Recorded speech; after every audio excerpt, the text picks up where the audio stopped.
Hi, guys. Welcome to another episode of The Deciding Factor. I'm John. And I'm Alton. And I'm Barb.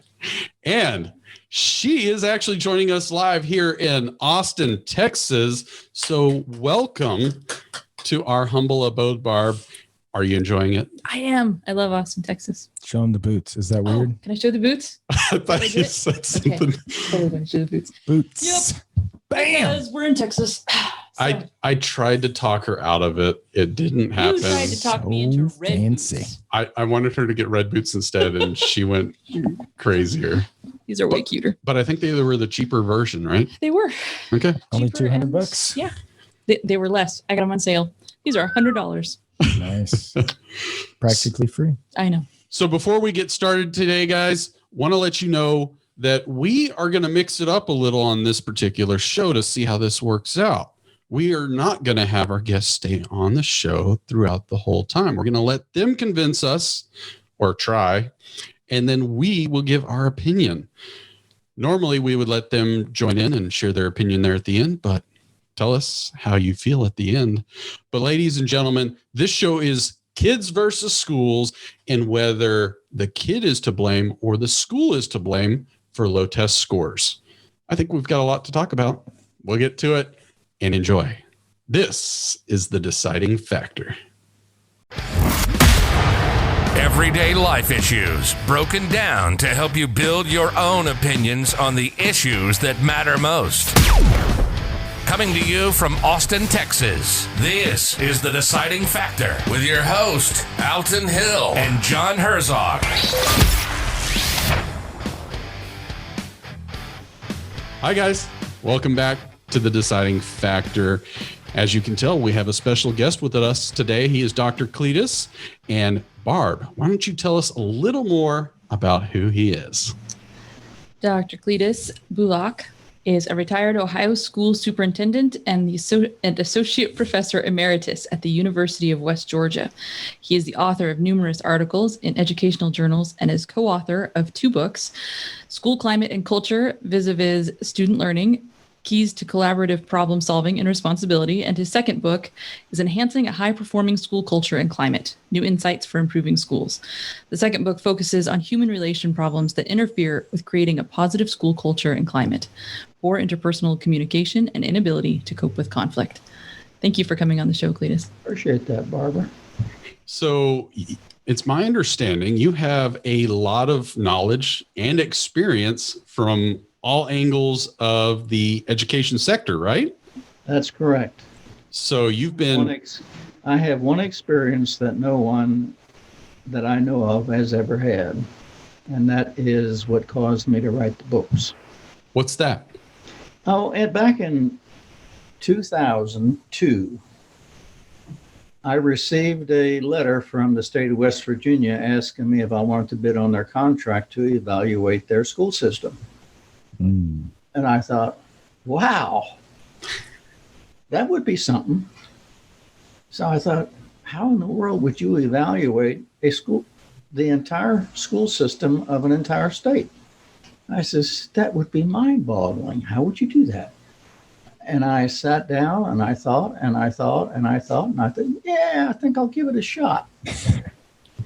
So I sent in a bid with a 6-figure amount, right on the money, just for, nothing, not $1 more. You know what? I was the only bidder. Hey. I got the contract. Do you think you should have probably said higher? Yeah. 7. I bought an RV and I set about visiting every school district in the state. Took me 5 months, 5,000 miles. And what I discovered was what's wrong with our schools, because I would go to every school and I would assess their school culture and climate. I have a survey that does that, and it's free. Anybody can get on my web and use it. And I measured the behavior of the students on a character education program, which measured the 18 sets of character traits. So out of those interviews, I got information that just blew my mind. So I would ask, what do you like about your schools? What don't you like about your schools? And the answer is, well, what do you like about your schools was the teachers, and what don't you like was the teachers.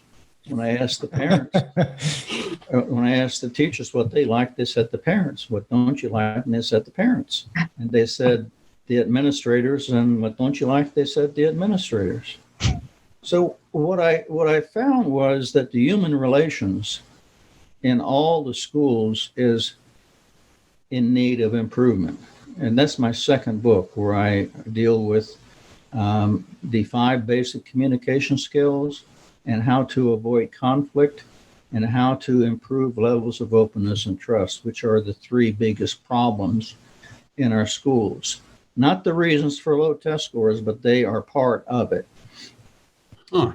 I came across one school, a middle school of 325 kids, and as I stood in the hallway with the principal that morning to look at the opening of the school, 10 minutes went past and it was locker time. And I said to the principal, I says, wow, I says, you're really being generous with the locker time.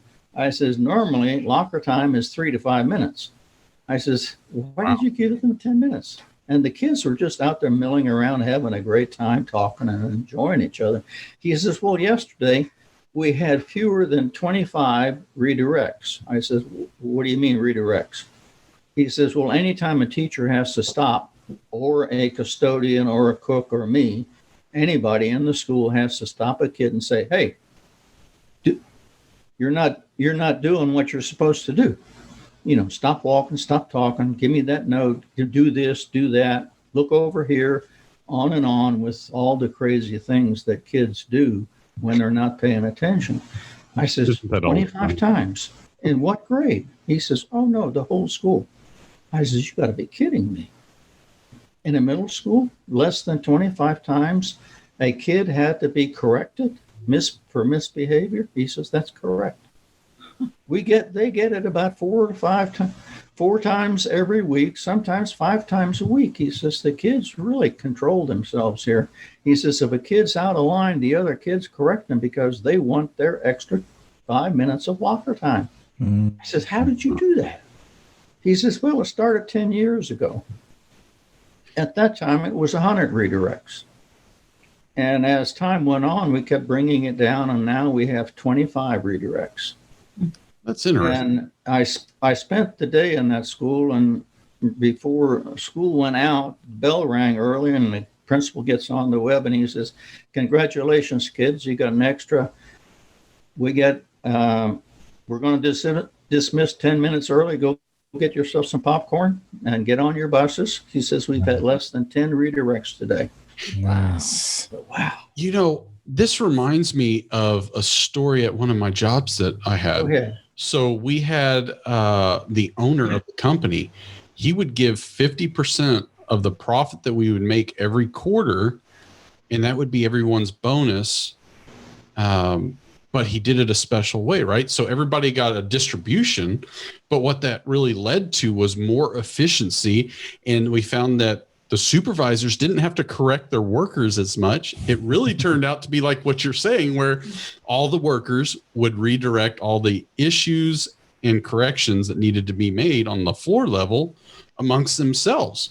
So if there was a problem maker, they would convince them to leave because they didn't want to lose an extra check that they could get. So I want to say we had something like a 10% increase in efficiency and everything. So it's kind of funny that you say that you had the same experience in school with those kids. Here's the mantra throughout my 2 books.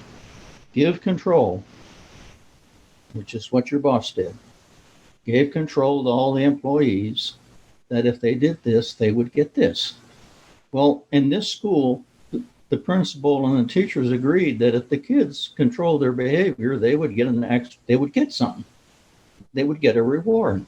Mm-hmm. So you give control to the students, or you give control to the employees. Here's the mantra for any leader. You have to give control to the people who are under you if you're going to be successful. Now, one of the chapters in my first book deals with the 9 forms of power. There are 9 ways to control people. 5 of the ways is where you give control. You use power to give control. And 4 of the ways is when you take it back. So when the mantra, give control without giving it up, means, yes, I am the leader and I'm going to give you control. But if you don't do what you're supposed to do, I'm going to take it back. And it's kind of like that in the Bible, isn't it? God tells us what he wants us to do. He gives us control. We have free will. We can make choices. So it's our choice. But the consequences, when things go wrong, we have to pay. Yeah. Now those nine leadership topics, I believe me and you talked about, you could even attach them to, the president himself and how he uses that amongst the nation, right? That's correct. Could you quickly touch on that? Sure. I'll run through quickly the 5 freeing forms: information, expertise, ego, personality, and moral. Those are the 5 forms of power. Here are the 4 controlling. Connection, oftentimes forgotten about, and that's the big one for Trump right now, connection power. He's lost it. Position, reward, and coercion power. He has used those 3 very effectively. Anyway, okay, so those are the 9 forms of power, and those are the only ways you control people, or you can be controlled. There is one other way. I don't put it in the book because it would offend some people. It's prayer. Oh, I see. Or God. There is another form of power that is not in my book, but we won't get into that here.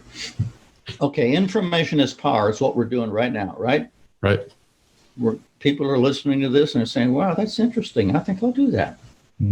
So you give power. They are free to do what you have just said. You're not making them do it. They choose to do it. Expertise is where you demonstrate how to do something. It is also a form of information power, but it's always a demonstration. It's physical. So you give them information by letting them watch someone who's good at something show you how to do it. That's what teachers do every day in a school. They demonstrate how to do something, how to solve a math problem, how to do a science experiment, and on, how to do a sentence, diagram a sentence, and so on. Okay, that's the 3rd one. Now here's the interesting one. It's ego power. Trump's a master at it.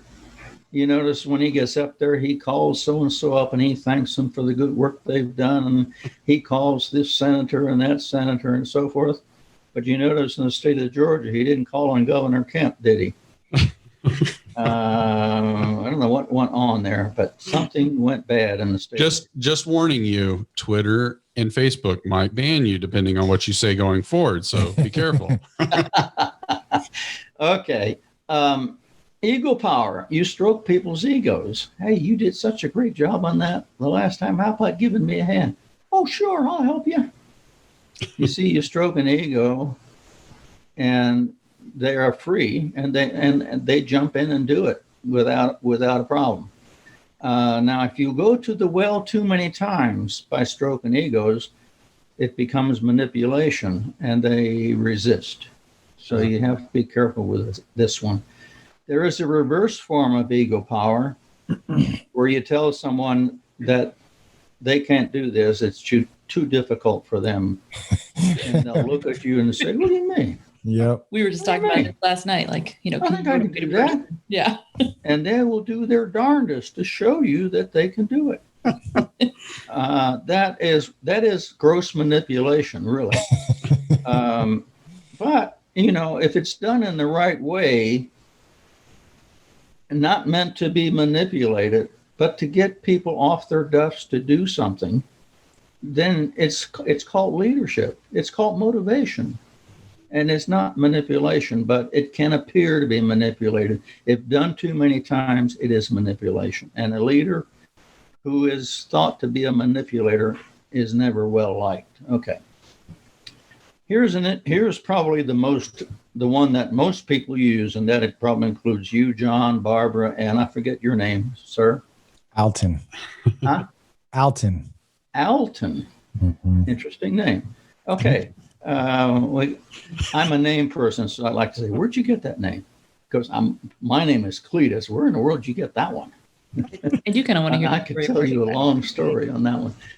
Anyway, personality power is probably the form of power that most people use more than anything else without ever thinking about it.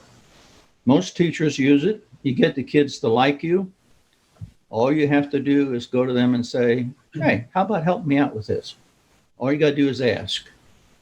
If you are well liked and you need something done, you just ask.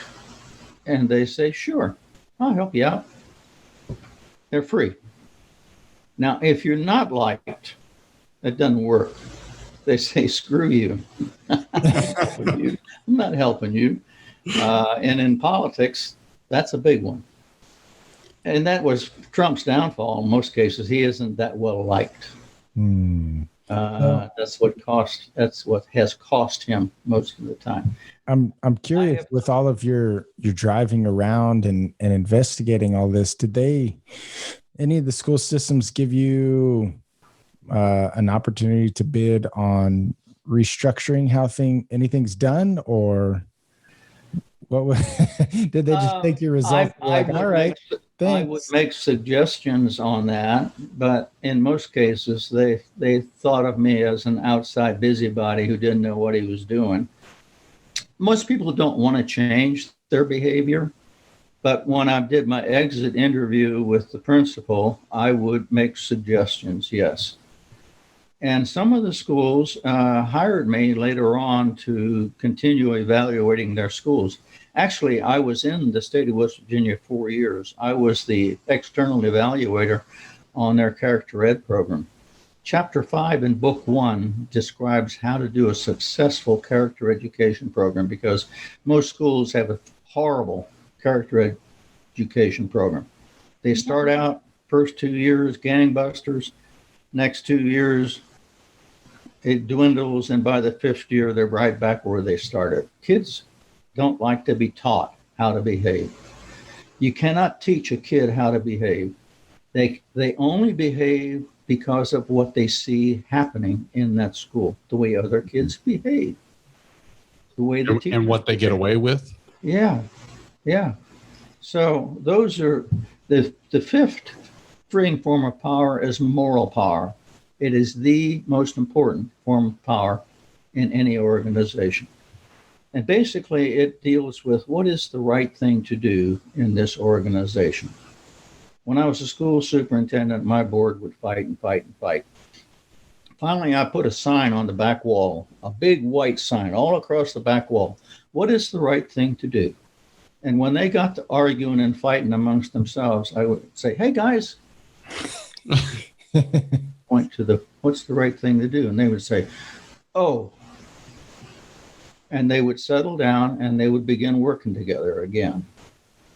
All school systems have manuals that tell kids what to do, the rules in that school. The teachers have manuals on what's the right thing to do. Now, unfortunately, most people don't read those. And in households, parents have rules of what's the right thing to do. Unfortunately, most kids don't know what the right thing is to do until they get hammered. They learn what's the right thing to do because of the mistakes they made, and the parents correct them, right? Most parents give control to their kids, and when kids don't do what they're supposed to do, the parents correct them. Now, you go to Walmart, you're going to see parents who give control to the kids and take it back. And that's horrible. Barb, you give control to your kids, right? Yeah. So I'm those are the 5 freeing forms. And before we leave them, any questions you want to ask about those? You referenced character education. let's assume that I don't have much familiarity with the public school system. What is character education in a school system? What is it? Mhm. Well, there are 28 sets of character traits. Humility is one, cooperation is one, honesty is one, and on with 28.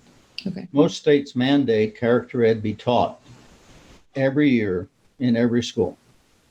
Well, in Georgia, they mandate all 28 traits. Well, they're taught all 28 traits every year. The kids said we had that last year. I was the 4-year external evaluator for the character ed program in Georgia as well. So I have a character education,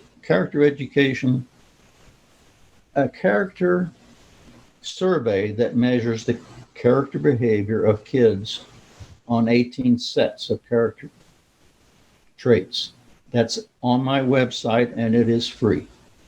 Any school can get it and measure the behavior of their students. And you'll find out which ones are the worst behaviors. The worst one is always cussing.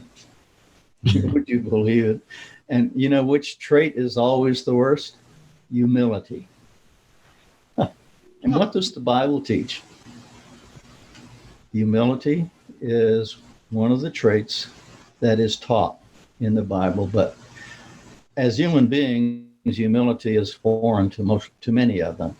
I've often said Trump should show a little more humility. I hate to bring Trump in, because he as a leader, there's so much there that is so rich in what a leader should do and what a leader should not do. And he has a lot of things that he has done right, few that he's done wrong, and I could go into those, but that's another story. That's a politics podcast there. So those are the 5 freeing for. Here are the controlling ones. I can give you some suggestions on how to put freeing forms in place, and I'll give one suggestion on how to put the freeing forms in place. Because parents can do it in their own house with their own family. And anybody can do it in any organization, in any church, in any organization. This procedure can be used to give control to the people who are in that group or organization. Okay, here's the controlling forms. Position, reward, and coercion. Big deal. You all know what they are, right? You get a job, you get hired, you have position power. Teacher gets hired, they have position power. With position power, you get reward and coercion power, right? Okay. Now there's a biggie here. It's called connection power. Let's suppose you're a teacher. Who is your connection power? The guy who hired you, right? The principal. In a family, who has position power? Oh, the dad, for sure, Mom and right? Dad. Mom and dad. Let's suppose mom sees one of the kids do something wrong, and the mom says to the kid, "You just wait till dad. Wait till your dad gets home." I'm going to tell dad what you did, and he's going to take care of it. So dad comes home. Mom goes up to the dad, and he says, "You know what your kid did today?" And she explains, and dad says, "Oh, what's so wrong about that? I did that when I was a kid." Oh. What happens to mom's connection power? Well, it just got taken out from under. Yeah. There's nothing. Yeah, that reminds me of in A Christmas Story when Ralphie gets in the fight and his little brother's hiding in the cabinet. Daddy's gonna kill Ralphie when he gets home. But mom tells dad, "Hey, Ralphie got in a fight," and dad's like, "Really?" Oh, okay. And then he just moves on. So it's that connection power that you're talking about. Like, mom saved Ralphie's life. but this role gets reversed in my household. It's like, if I were to come home, she would tell me, and I don't do anything. I'm like, okay, so what do you want to do to him? And it's whatever she says. And I just nod my head. Mm-hmm. Yeah. Well, connection power is fascinating when you think about it. When Obama was in president, he had lost connection power with both sets of Congress. They were both Republican at the time, his last 2 years. If Trump had gotten elected, he would have now lost both sets of power, Senate and the representatives, although he had a lot of power in there, was very close. So connection power is extremely important. And if you're a leader, you have to have connection power with someone. What's the best way to get connection power with both types? So, like, for example, you're talking control without giving it up. And that goes right back into, how do you do that? How do you give control to the people without giving it up? Because when you give control to them, you allow them to make their own decisions. You allow them to be responsible. Here's one way I always gave control, okay? As a new school superintendent, as a principal, as a professor, I would go to my students as a professor, graduate students, my students as a teacher, my teachers as a principal, my teachers and administrators as a superintendent. And I would say, hey, guys, I'm your new teacher, I'm your new principal, I'm your new superintendent, I'm your professor. What do you expect of me in this position? And they would look at you like you're crazy. You want us to tell you what we expect? Yeah, I want to know what you expect. Here, I've got 3x5 cards. Write one expectation on each card. If you want more cards, just raise your hand and I'll give you some more cards. I'd like 3 expectations from each person. See, I'm giving control. I'm telling them, I care about you. I'm listening to you. I'm open to you. I trust you. I'm building the relationship between us. We are together in this. I'm your leader, yeah. But I need to know what you expect. Now, if you think that's not crazy, in most factories today, the workers out there come from all walks of life. You've got blacks, you've got whites, you've got Latinos, you've got Orientals, you've got rich, you've got poor. What do they expect? Because they all come from different cultures and they all have different expectations. You're the leader. So you have to identify the existing culture in an organization, in a church, in a group, before you can successfully lead them. So this is my way to get at the underlying beliefs that are in that group out there, what they believe I should do. That's the culture of leadership that's out there, okay? But in doing so, I create this relationship, okay? I do one other thing sometime during the year. I say to them, guys, I'd like to know what you think I did as your leader this year. I tell you what, I'm going to ask you to fill out 2 sentences. The first sentence is, Mr. Bulach is a good teacher because. That was when I was a teacher. When I was a superintendent, it was Dr. Bulach is a good superintendent because. The second sentence was, Mr. Bulach would be a better teacher if. So we call that force field analysis. It was developed by Kurt Lewin, Kurtlewin, back in the 50s. He has an extremely elaborate system for identifying the forces for and against you being good at whatever it is you want to do, or the forces for getting something done. You could say, what needs to happen here if we're going to build this wall? What needs to happen here? What have we got good going for us to build this wall? What do we need to do better if we're going to get this wall built? Forces for and against. My simple method, 2 sentences. Good because, better if, identifies the forces for and the forces against. As a teacher, my kids were always brutally honest. And I found out what I was good at and what I needed to improve. When I left teaching German, we went from 5 classes of students teaching German to 25 in one high school. It was a 3,000 student high school, but it was the largest German department in the entire United States. And all of the German teachers in our department use that same method of analysis. I told my daughter yesterday, she says, I've got to work on my evaluation. And I said, hey, why don't you try that force field analysis thing? It's in chapter 2. Go read it. She says, yeah, I know. I need to do that. Go ahead, John. Okay. Sorry, I'm running out of time here, but let's take a hard turn. So when it comes to low test scores. Okay, I'll run into the 6 reasons, okay? Oh, okay. You got 6 reasons. I'll run through the 6 reasons. Sure. School culture and climate is the biggie. How so? In the state of Georgia, out of the 2,800 schools, there are only 200 schools that have a very good school climate and culture. 400 schools have a toxic one. Okay, and then you've got all in between. Okay.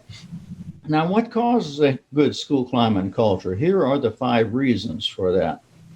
Discipline is the biggest one.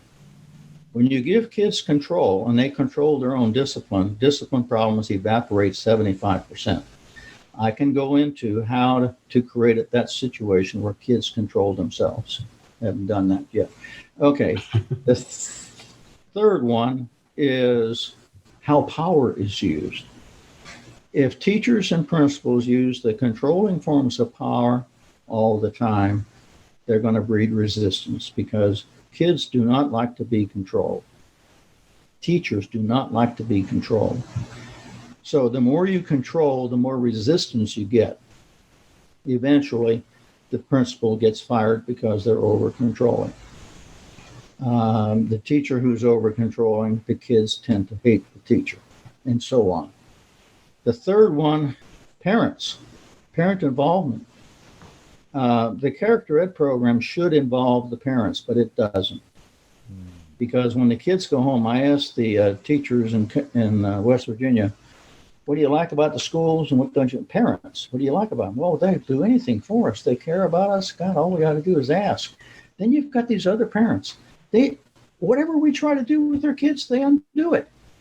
So character education taught in the school, if it's not taught at home, the teachers have got them for 6 hours and the parents have got them for the rest of the time and for 7 days a week. And even the community, in order to change the behavior of people in a community, you've got to involve the entire community. That's how in chapter 5, I describe how to get the entire community on the same page. You work on 1 character trait a year. You involve everybody in the community. Openness and trust are the 2 biggest problems in a school. Of the 11 climate and culture traits that are measured on my school climate and culture survey, levels of openness and trust are always the lowest. Now, you can just imagine a family where husband and wife and the kids, if they aren't open with each other and don't trust each other, how does that family operate? Yeah, I think that would be like any environment, right? If you don't have any trust in your family, it's going to be toxic. Yeah, it's toxic. And that's what's happening in our schools. Teachers don't trust each other. They don't trust the administration. The kids don't trust the teacher. They don't trust the other kids, and so forth. Many kids go to school. The 5 basic needs of teachers and kids are not being met. Here are the 5 basic needs. They want to be free from fear, free from anxiety and stress, and they want to not be afraid of their life. Bullying behavior is rife in most schools. 10 to 15% of kids get bullied in most schools.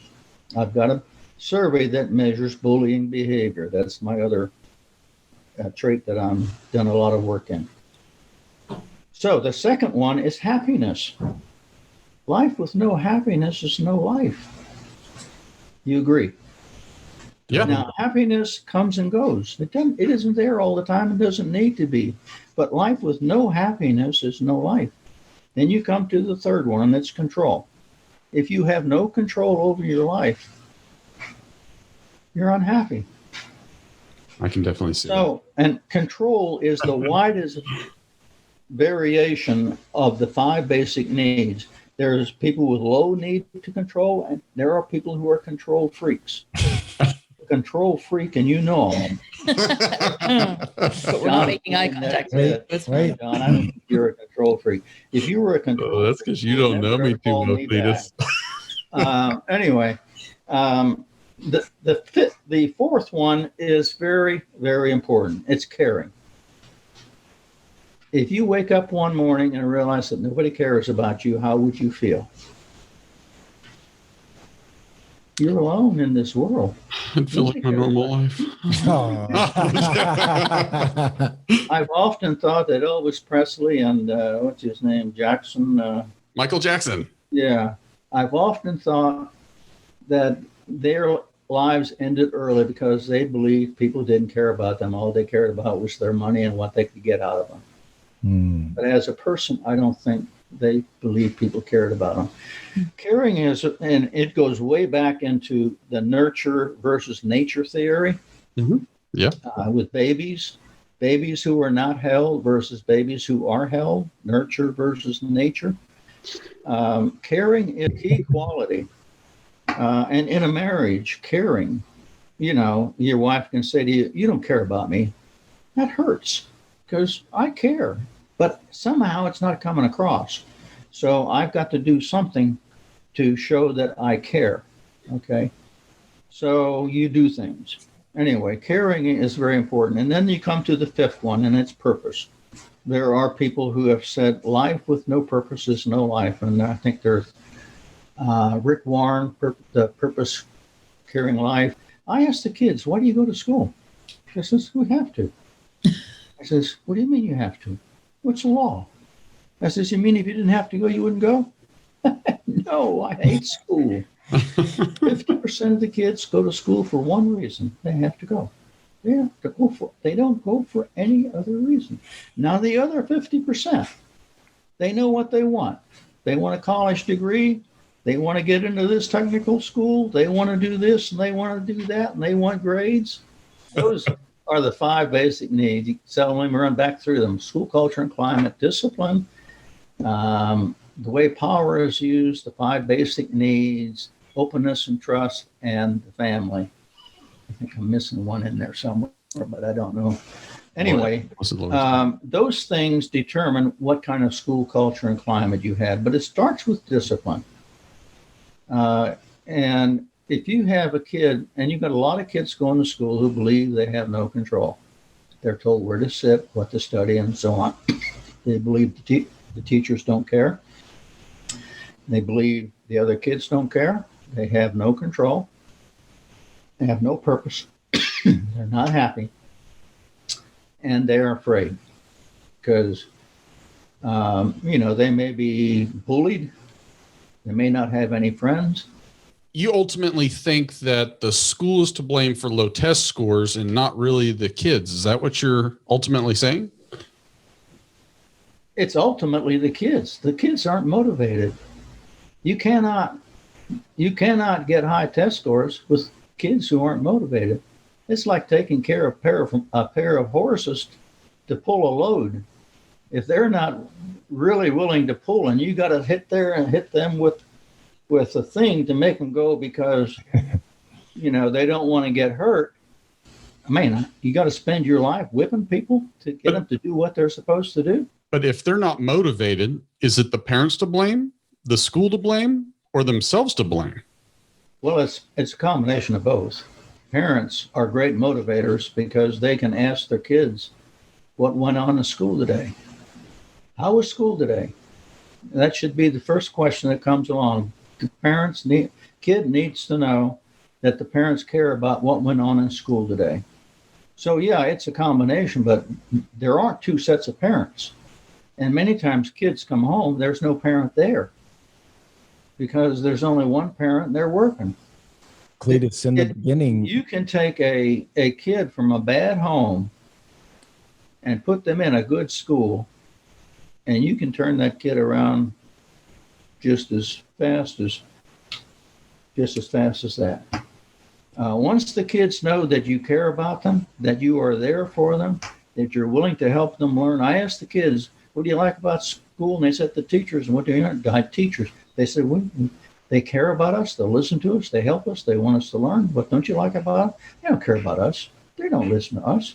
All they do is come in with their cup of coffee and set it up on the table. And they say, hey, guys, I'm your teacher. If you're here to learn, we're going to get along great. If you don't want to learn, that's your problem. I don't care. Huh. Interesting. That's the message that many kids get. So you mentioned that you wanted to influence a change in the school's culture. Like, if you had everyone in the school system's attention, like, what would you say to them to try to influence a better culture or a better climate, or, what was that one thing that they could do to, first thing, something to change? The first thing you got to do is leadership. The key to all success in any organization is leadership. And the key to successful leadership is give control without giving it up. So what do you expect of me as your leader? How am I doing as your leader? Give me some feedback. I care about you guys. I'm listening to you. I'm open to you. I trust you. I'm willing to take the risk that whatever you guys want, I'm going to try to do. So that sets a climate and culture relationship between the leaders and the followers. And that's a very simple one to do. Now, discipline and meeting kids' basic needs, those are finer things on down the road. But the way control is used, the way power is used, teachers and principals should use the freeing forms of power first. When they don't work, you have to assert control and take it back.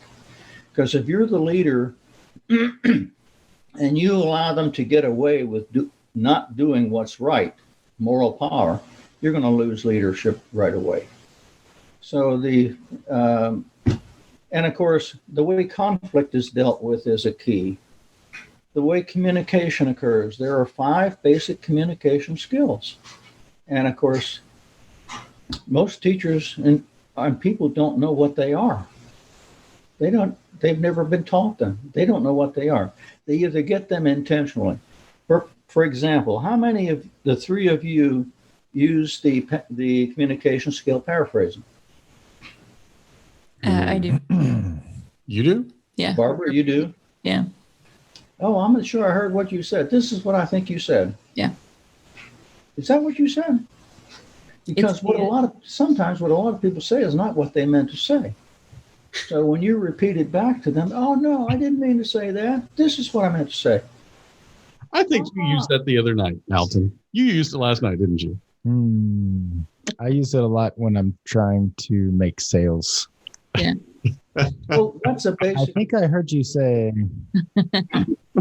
But what it communicates automatically when you say, it says, hey, I'm listening to you.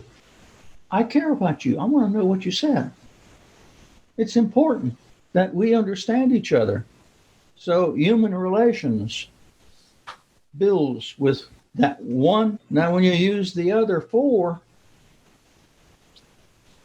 it builds it even more. Let me give you one good organizational technique that you can use anytime you want. It's called the PMI. This is where I'll end. If you want to have a successful relationship with the people in your group, in your organization, in your school, or anywhere, or you can even do it with your own kids. It's called the PMI, the positive, minus, and interesting. You can be sitting at the kitchen table and you can say to the guys, hey, let's do the PMI today. I'd like to know what was positive, minus, and interesting for you today. The kid says, give me a thumbs up when you're ready to share your positive, your minus, and your interesting. So you start a conversation at the table, the kids and you and your dad, and you say, well, my positive is Mike out wasn't very good today. my negative is my gout wasn't very good. He was testing us. See if we were My right. positive is I got a new medication, and I swear it knocked the gout in my left foot dingo, just like right now. My interesting thing was I came in second in the golf tournament today. Nice. What was positive? What about you? Who wants to share a positive? And you open it up. So with the teachers, with any organization, if it's a large group, you put them in groups of 5. And I say always an odd group, because if you have even groups, they tend to gather together 2, 2, 2, or 3, 3. And it's not with an odd number group, there's always a fight not a fight, but a desire to be part of the group as a part of a cell. See, that's why you guys need me. I told you. No. You're too even without me. Now you're odd. What was that, Barbara? I've been trying to tell the guys that's why they need me on this show, is that they needed a way to make it odd. Actually, a trio is the best group for improving communication skills. It is. There's always one person on the outside trying to get in. Anyway. Well, hold fast real quick. Do y'all crunch time? Do y'all have any big questions you want to get Cletus before he leaves? I think I have a lot to chew on here. I have a lot to think about. I really thought when we talked about having you on that you were going to come on and talk a lot more about specifics and, a different structure of testing and measuring abilities and such. And so I kind of think that's a big takeaway from me, is so much of the character development that you focused on, as opposed to, no, not a Scantron test or not this many kids per class. It's so much more about the culture and leadership. It's all about human nature and common sense. There's nothing magical about anything I said today. I mean, there isn't anything there that you hadn't thought about. I just put it in a different perspective. And the book is the same way. Everything there is common sense. Now, you can get technical and you can do a new, you know how they want to improve schools? They put in a new math curriculum. They put in a new social studies curriculum. They put in a new method. They try to change the curriculum. That ain't going to do anything. You have to change the way people treat each other before things are going to improve. And it's the same thing is true with politics. You are not going to get a good government until those people start treating each other like human beings instead of enemies. I just hate what's going on in our politics today and what went on this past month. It just blows my mind that people can be so insensical and so unhuman. It just hurts. So anyway, Dr. Cletus, we appreciate your insight into everything. I'm sure there's a lot more to get into with dealing with the area of your expertise. I know there's going to be people out there that are in education or maybe want to forward this podcast to their education entity. The question for you, though, is how can people get in touch with you? Now, I know you have an interesting website. I'm going to put in the description down below, but what's really the best way to get in touch with you if they want? I'm accessible I have a LinkedIn site. There's lots of what I've talked about posted on LinkedIn.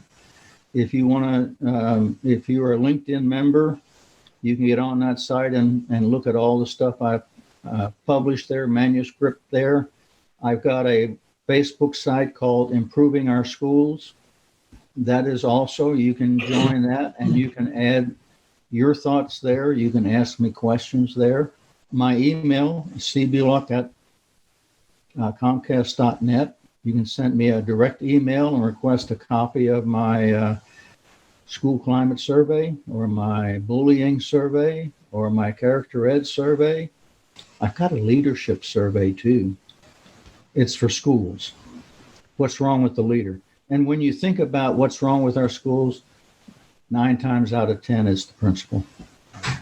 So one last thing on your books. It looks like one of your books actually leads, it talks about those 5 basic needs that are met with students. Yes. But it improves your test scores and a 75% reduction in student discipline and misbehavior problems, correct? That's correct.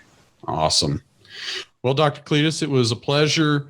We've got a lot to discuss here, and then the deciding factor to be done It's a pleasure meeting with Barbara and you again, John, Alton. and Devon. Is Alton. that right, Devon? Alton. Alton. I knew it was strange. Alton. That's right. He's the favorite of the show, clearly. It is Pretty special. It is good to have a name that's not common. All right. Take care, Cletus. All right. Thanks so Take care. much. Happy New Year to you guys. Happy New Thank Year. you. You too. Bye-bye. Okay, so you heard his actions, his resolve, and what he had to say about the whole issue. What did y'all take away from that? I mean, it seems like he's got a lot of good points, but I don't know which way to lean. I just liked that I'm sitting here trying to focus and listen, and then my kids are like going out here in the window, like peering in. Hey, keep it together. Giving control without giving it up. Yeah. Oh, I guess I should ask real quick. What's this book you have right there? I came all the way to Texas just to bring you guys my book. Yeah, I brought you guys my book. So we finally got to see it. So I got to see it. Yeah. I'll never read it, but thank you. I know you won't, but I think it's pretty good at propping up like wobbly coffee table legs and things like that. If you ever learn to read, though, John, This would be a good one. It could be a great book Yep. to go. I mean, I really We need to work on your leadership styles and your caring. You need to I care think more that about me. Jared said that's a blind spot for me. It was for me too. Actually, the whole bothering what people feel. Yeah. I mean, I think he's right in a lot of ways. I wasn't really expecting, I really thought he was going to be like, this curriculum or this management style or something, but it really boiled back down to human nature. Kind of reminds me of the podcast that we did with the fine gentleman that talked about running your business like a marriage. Oh, Bill. Yeah. And just bringing that human nature back into it.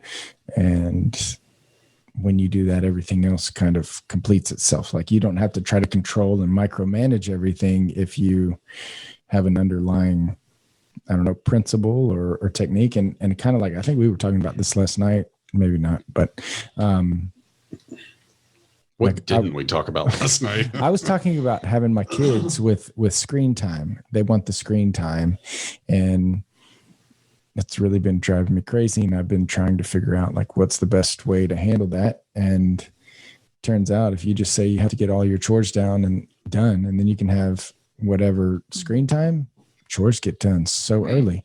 And that's exactly what Dr. Cletus was talking about, right? It's like giving the power back. Like you want screen time? Great. Take out the trash, walk the dog. Power and motivation. Mm-hmm. And now they're like, oh, shoot, I'm empowered to get my screen time that I want. So yeah, I'll go take the dog for a walk. I'll do it at noon. Now I'm done. Now I'll watch TV forever or whatever. So I like it. There is something to that. I got kind of stuck as I was listening, thinking this feels like in principle, like a really good idea. Like I agree with it. I think that with kids, it seems like a lot of the behavior things go away if they are allowed to control something.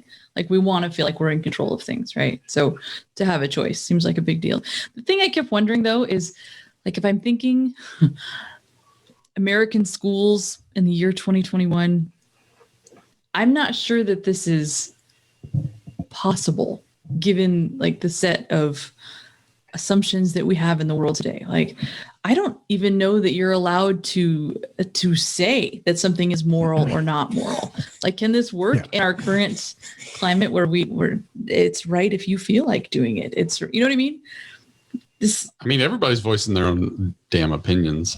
Yeah, but this implies like something has to be in common, like something understood. What is the right thing to do? We have to acknowledge that there is a wrong thing for there to be a right thing to do. And I'm not sure that we've set schools up that way anymore. Well, we don't even know what is a Pelosi is taking out gender stuff in the politics, right? So if we believe that our politicians are the leaders of the nation and they're removing something that, in my opinion, shouldn't even be ambiguous, then yeah, that kind of makes, how do you say that you should be humble? Or you should be trustworthy? Who cares?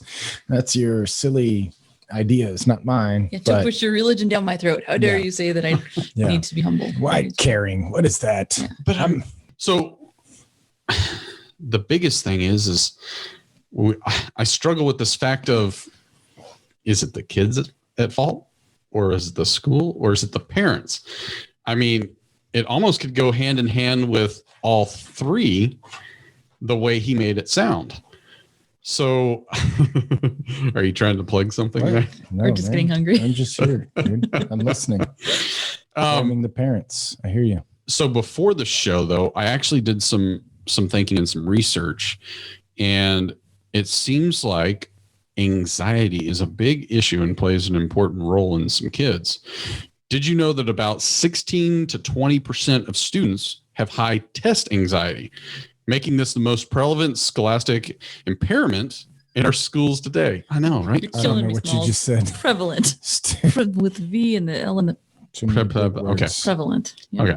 So anyhow, 16 to 20% of students have this impairment in their schools today. Let me ask this though: who's doing these tests? You know what I'm saying? Like, why are we testing this? Well, why wouldn't you?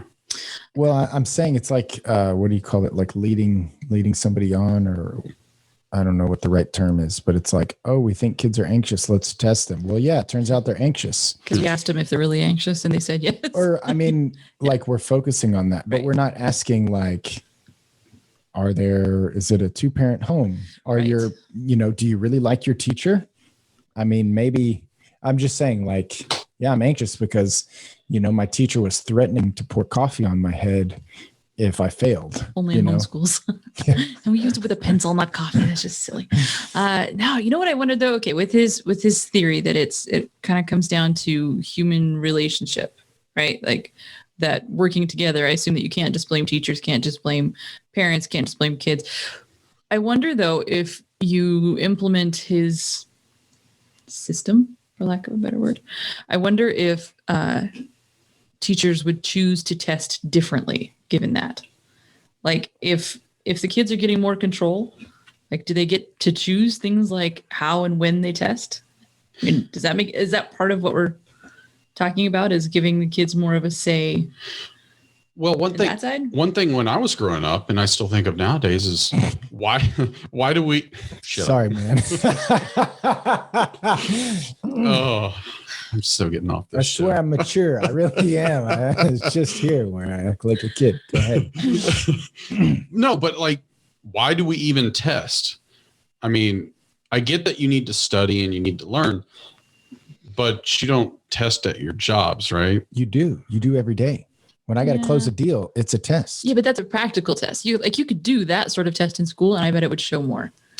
Like if you actually, tested people the way that you do in your job, like, did you get the sale? I think that we would have totally different results than what we get with the whole fill in the bubble. You got 15 minutes. I mean, maybe.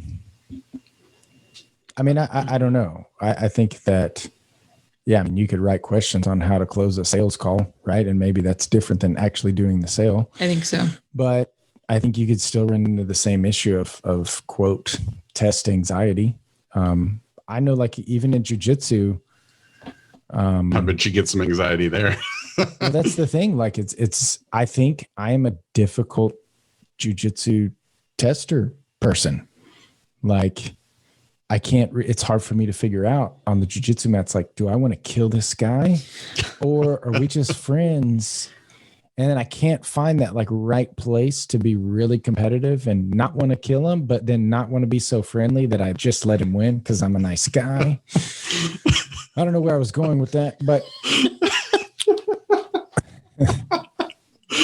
I'm saying that a test is a test, and you can like make all of these excuses on why you performed well on the test, but it's like, maybe John, you can beat me in chess, but I can beat you in Monopoly or whatever. It's just a different test. It doesn't, I don't know. I wonder if there's something wrong with just the emphasis on test scores, like what they mean.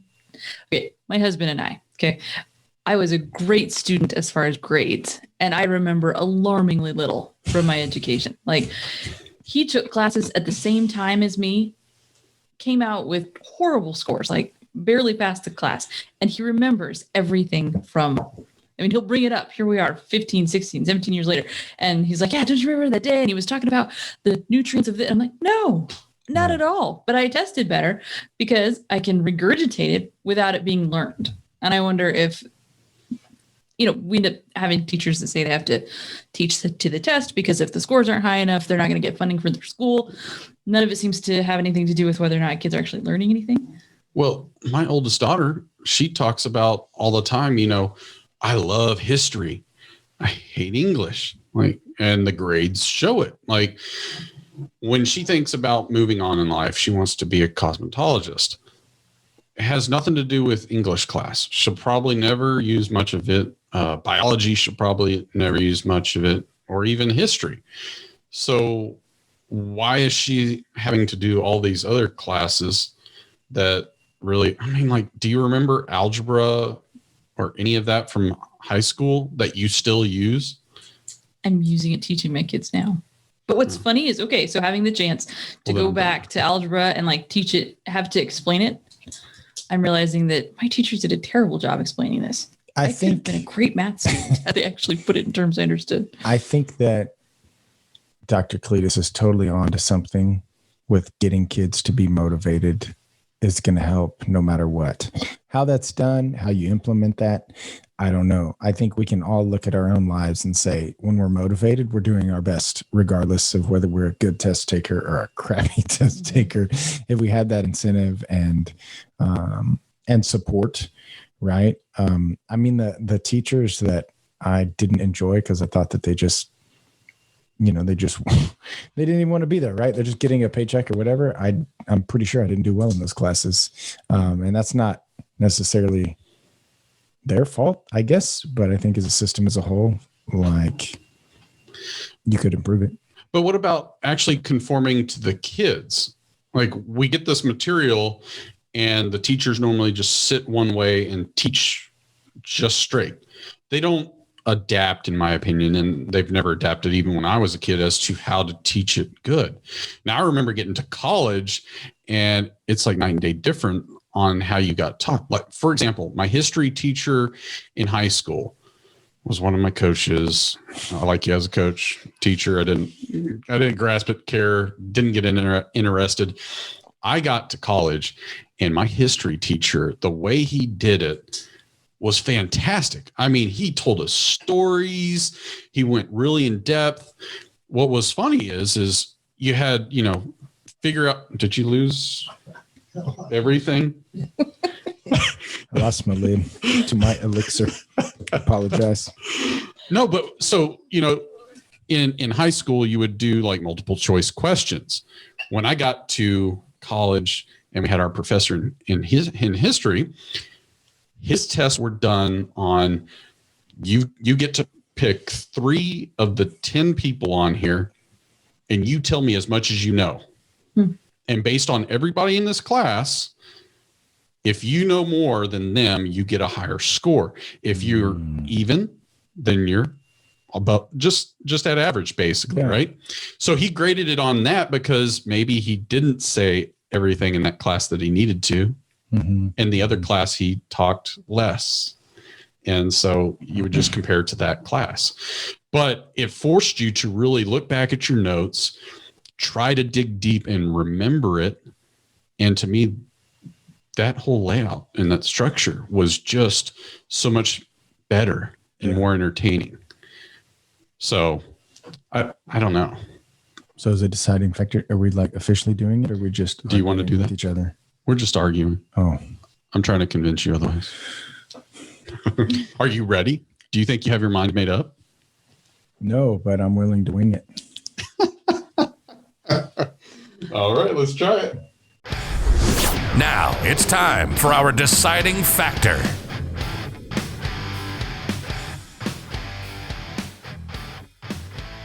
Oh, all right. So,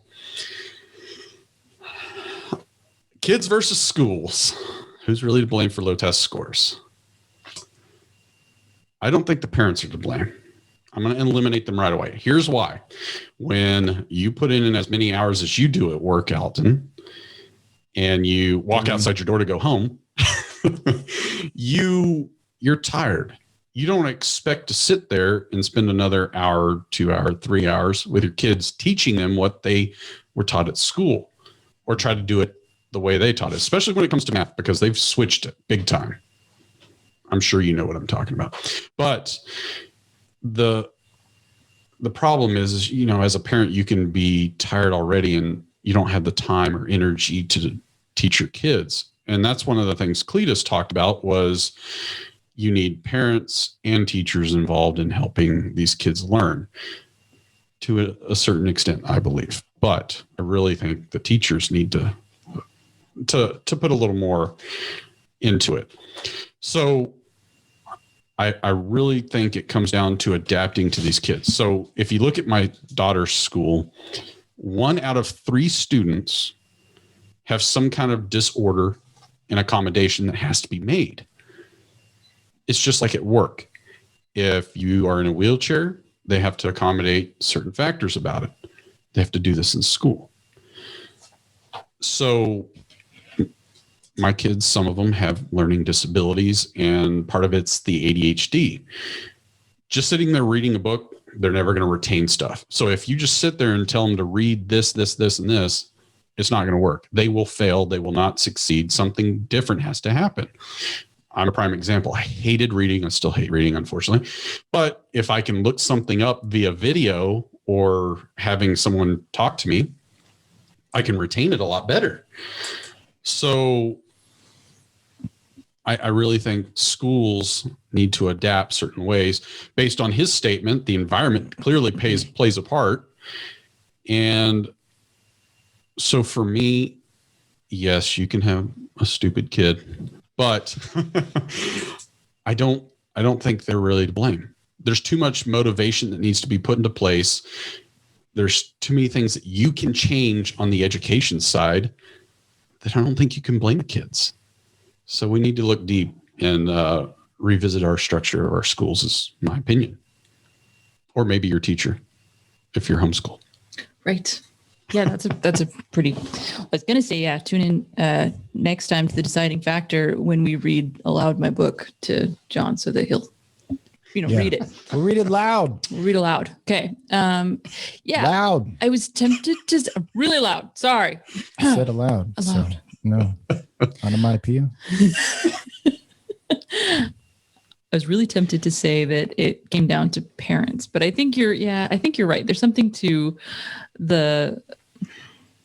it feels bigger than just saying, is it kids or schools that are at fault? Because I think if I think about a lot of the public school teachers that I know, they make a lot of decisions about how they teach based on what's being demanded of them by the state.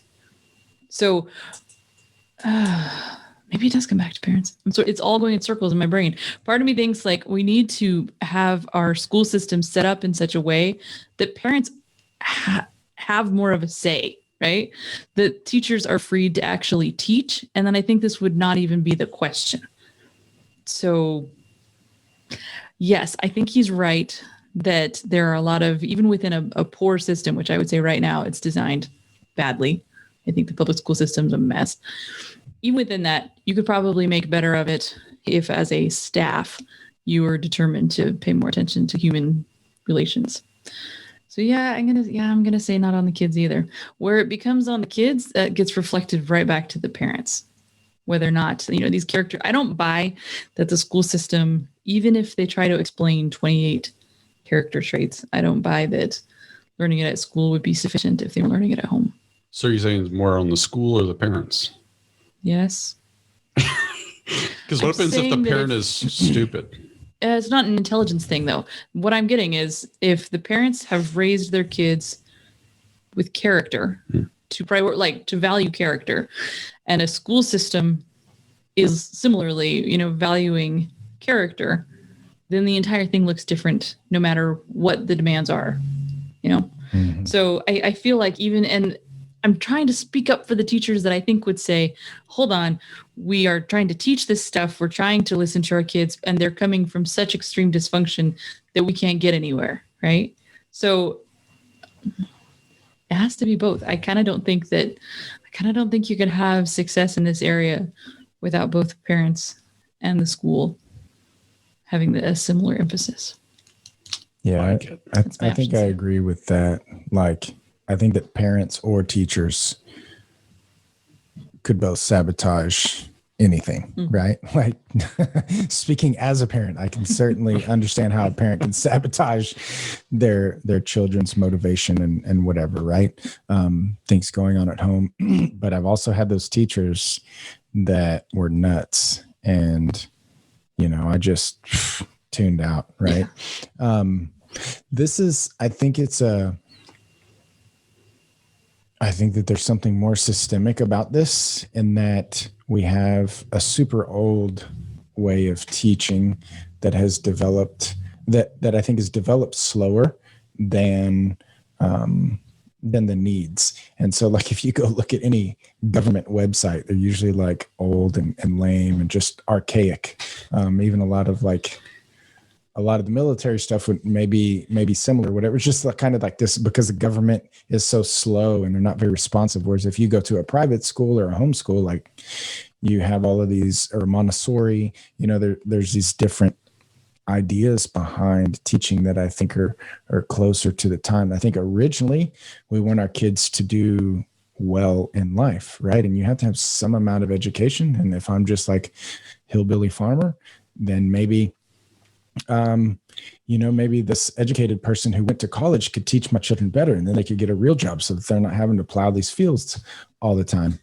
I think that's kind of where it's come from. But now, and then we had like factories, right? So all these workers like sit in the class, listen, do what I say, and then go work in your factory job, get your pension. And now I think we're just so far past that, but we're still teaching that way. And so we're paying teachers $40,000 a year. And when you compare that to a lot of other jobs, I don't think that that's a high paying job at all. No. So unfortunately, like, if we were to pay teachers $100,000 a year, you might have people that weren't just teachers because they love teaching kids, but then you have the government who's trying to like control and make sure that the teachers are doing a good job. And so they've got their hands in it. And so I think there's a lot of archaicness to it that I don't know how you solve, really. But are you done with your tangent now? This is kind of a messy factor. There's a lot to it. Well, I don't think it's a simple problem, or it would have been solved already, right? Cletus would have already written a second book that he mastered it. Written, but yep. I liked that he had so many surveys, He did. He had like 5 points for everything, which was impressive. He was so analytical. Yeah. It just blew me away. Yeah. I'm like, he can't remember my name, but he was remembering like in book 2, chapter 5, page 17 or whatever. Here's the thing. I'm going to have to say that when I look back at my school career, the teachers that took extra, I'll just say like the teachers and coaches that I really had a good bond with, I did the best in those arenas that had high expectations and I could tell that they cared. I think maybe that there was some standard that I performed to because of parents or grandparents, but then to do really well, it was the good teachers and staff there. So I'm going to say that the parents and teachers have the most influence. I don't know if like leadership is ever going to get their act together enough to make it happen. So yeah, it's kids and teachers and parents' fault. And yes. Oh, come on. You got to narrow it down. Give me more. Well, one. at the end of the day, a child can do well in testing. Like from my experience, like I could snooze and slack off and I could still do well on a test. That's speaking for me. I think also parents can take tons of extra time with their kid to make sure that they do well. Like we've had to do tutoring and extra time to make sure that the kids do it. We can, like, hey, the kid wasn't putting in the effort or couldn't figure it out. So we added a bunch of energy to it. So like, was it the child's fault? Yeah. But then the parents stepped in and did some more things. And then even the teachers were tutoring too. So it was a real team effort. So I think maybe like in a one-off, you could blame one person or the other, but over time, like everyone is to blame. Yeah. Looking back at my own experiences, is I've had some kids, my kids, that halfway through the semester or whatever, they have really low scores, like really low. And I'm just wondering, like, I obviously don't know what's being taught. I don't know what they're late on, but why is there not more attention going to someone like them at that point? Like if you have a failing grade, I feel like all the attention should go towards those people that are failing rather than someone that's making like a 98. So you're a socialist then? I was going to say that it's not fair to the ones totally that are socialist going ahead. I kind of feel like I want a public school teacher on here to give their take on. It's better when people who don't have don't hate any me. idea. Don't what send me they're an email. talking about. No. I was just I'm just curious because He was a public teacher. He was. Yeah, he was. Okay, that's true. Well, Barb, I'm glad you came to visit. I really like the setup. This is nice. The only thing I miss is not being able to chat in the chat bar while we're doing the show and make fun of each other. We could just pass notes. I could We fold them could. real nice and be I didn't even think of that. That would have been funny. hey, mention. All right, guys. Well, that does it for this show. Don't forget to drink your Ovaltine. Oh, gosh. Don't try that stuff. Oh, definitely don't drink it and then go on a date because you won't have a second date after that. That's a lot of information. Yeah, but your gut health. Solid. Guys, make sure you click. No one's still listening. Oh, okay. Well, since no one's listening, don't check us out on social media. Don't share it. Don't share it. Don't like or subscribe. Yeah, definitely don't subscribe. Whatever Click you the do. little bell. Bing. And Get notified when John goes crazy. We post a video. and don't send Barb any of those inappropriate pictures anymore. No, hold on. We actually say that. Oh. Don't. Oh, send oh, that. okay. Yeah, totally. Send those to John. Dang it. He's jealous. All right, guys, make sure you catch more The Deciding Factor podcast. Also, don't forget to check out, if you want a more goofy segment, The Deciding Factor Extra at times. It's more Wait. goofy than this. Oh, that was that one. Okay. Sorry, Mom, if I say anything bad on any of these shows about you. All right. Y'all take care. Everyone, say bye. Bye. Adios. This has been another episode of The Deciding Factor, giving you food for thought on real life issues. Be sure to click, like, and subscribe to this podcast, as well as all your big social media outlets, Facebook, YouTube, and Instagram. Don't forget to check out our website at thedecidingfactorpodcast.com and give us comments and feedback. Until next time, stay safe and remember to keep an open mind.